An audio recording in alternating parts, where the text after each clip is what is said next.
Two married buddies are out drinking one night when one turns to the other and says, "You know, I don't know what else to do. Whenever I go home after we've been out drinking, I turn the headlights off before I get to the driveway, shut off the engine, and coast into the garage. I take my shoes off before I go into the house. I sneak up the stairs, I get undressed in the bathroom, I ease into bed, and my wife still wakes up and yells at me for staying out so late." His buddy looks at him and says, "Well, you're obviously taking the wrong approach. This is what I do. I screech into the driveway, slam the door, storm up the steps, throw my shoes into the closet, jump into the bed, slap one on her butt, and say, 'You as horny as I am?' And she always acts like she's sound asleep."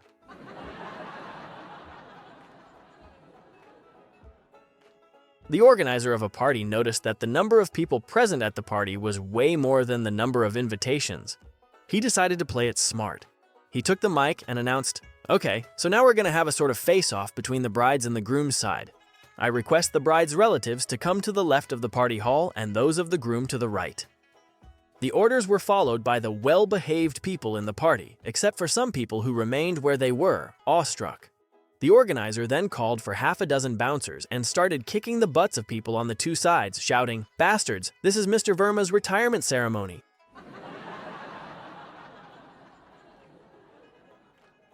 A newly married couple was walking through a garden and suddenly a dog ran towards them. They both knew it would bite them. The husband lifted his wife and let the dog bite him rather than his sweetheart. The dog stopped before them, unsure what to do, barked a little while, and ran away. The husband put his wife down, expecting a hug and a few kind words of gratitude from her. But his wife shouted, "I have seen people throwing stones and sticks at dogs. This is the first time I am seeing someone trying to throw his wife at a dog."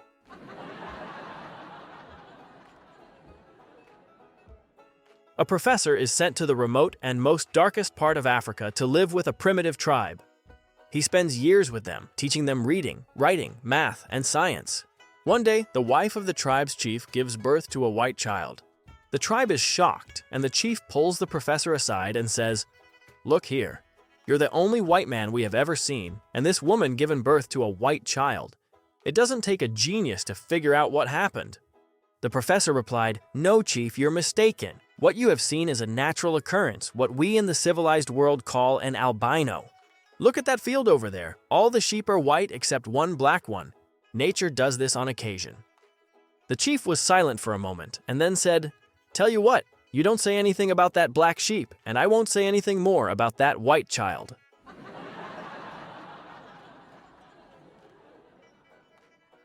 The new boyfriend of a self-obsessed girl, who was curious about the reason behind her previous breakup, went to her ex and inquired about the reason behind their breakup. "I don't want to discuss, brother," her ex replied. "I understand. Tell me this. Do you still like her?" her new boyfriend asked. "Not anymore, I hate her, but..." He got interrupted by a phone call, answered it, and said, "I've got to go, bye." The girl somehow came to know about this meeting, got furious, and yelled at her boyfriend to tell her what they had talked about her. He replied, "Nothing much. He told me he doesn't like you anymore. We talked only for a minute." "Tell me in his exact words," she yelled at him in a rough tone. "He told me he hates you, and left," he replied quickly. "He hates my butt. What's wrong with it?" she wondered and started crying.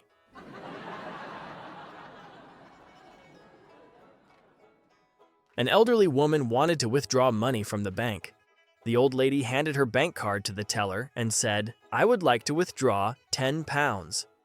The teller told her, "For withdrawals less than 100 pounds, please use the ATM." The old lady asked, "Why?" The teller returned her bank card and irritably told her, "These are the rules. Please leave if there is no further matter. There is a line of customers behind you."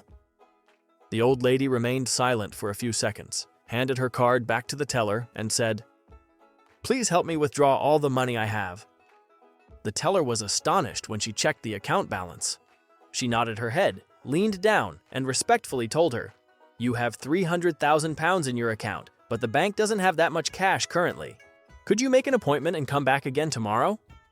The old lady then asked how much she could withdraw immediately. The teller told her that any amount up to 3,000 pounds was acceptable.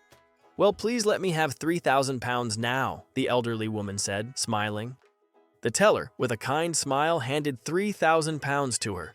The old lady put 10 pounds in her purse and said, "Please deposit this 2,990 pounds back into my account."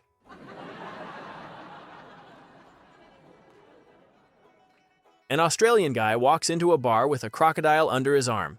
He asks the bartender if he will give him free drinks if he shows he can put his penis inside the crocodile's mouth for 15 seconds without it getting bitten off. The bartender agrees.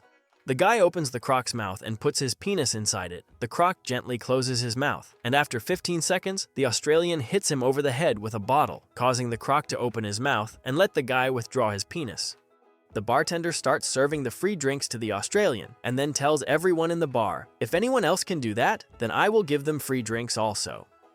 There is a pause, and then a blonde woman calls out, "Okay, I will do it, but please don't hit me so hard over my head with the bottle."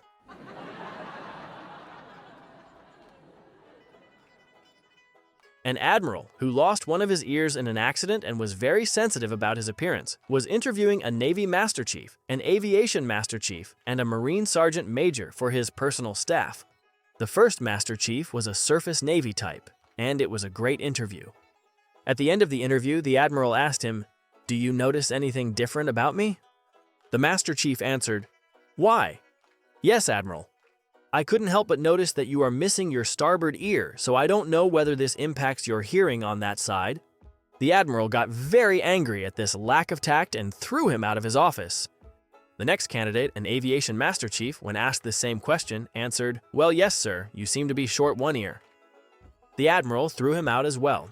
The third interview was with the Marine Sergeant Major.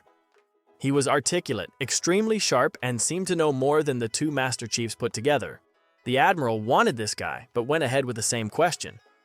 "Do you notice anything different about me?" To his surprise, the Sergeant Major said, "Yes, sir. You wear contact lenses." The admiral was impressed and thought to himself, "What an incredibly tactful Marine." "And how would you know that?" the admiral asked. The Sergeant Major replied, "Well, sir, it's pretty hard to wear glasses with only one fucking ear."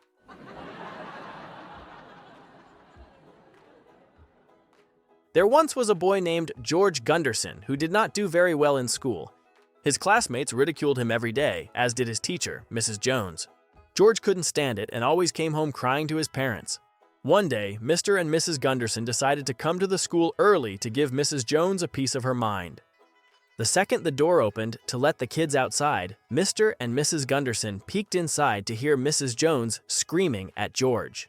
"George Gunderson, you are the dumbest kid in the world!" George's parents immediately stormed into the classroom. "Our son is not dumb," they yelled. "He is a sweet and kind young lad with plenty of potential." "He has no potential at all," shrieked Mrs. Jones. "He was born an idiot, and he'll die an idiot." The Gundersons were so outraged that they immediately moved to Chicago. Some 30 years later, Mrs. Jones came down with a terrible illness and went to her doctor. "You have a very rare disease," the doctor said. "There is only one doctor in the whole country who can cure your disease.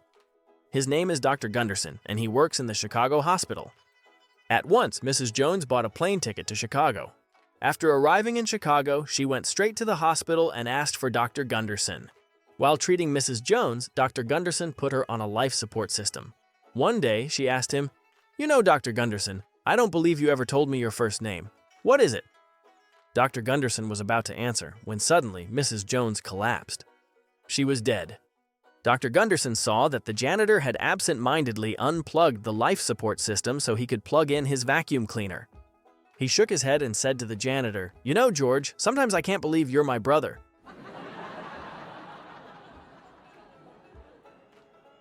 The doctor asked the man how he was feeling, and the 86-year-old said, "Things are great, and I've never felt better. I now have a 20-year-old bride who is pregnant with my child. What do you think about that, Doc?" The doctor considered the question for a minute and then began to tell a story. "I have an older friend, much like you, who is an avid hunter and never misses a season. One day, he was setting off to go hunting. In a bit of a hurry, he accidentally picked up his walking cane instead of his gun. As he neared a lake, he came across a very large male beaver sitting at the water's edge. He realized he left his gun at home, and so he couldn't shoot the magnificent creature. Out of habit, he raised his cane, aimed it at the animal as if it were his favorite hunting rifle, and yelled, 'Bang, bang.' Miraculously, 2 shots rang out and the beaver fell dead. Now what do you think of that?" asked the doctor. The 86-year-old replied, "Logic would strongly suggest that somebody else pumped a few rounds into that beaver." The doctor replied, "My point exactly.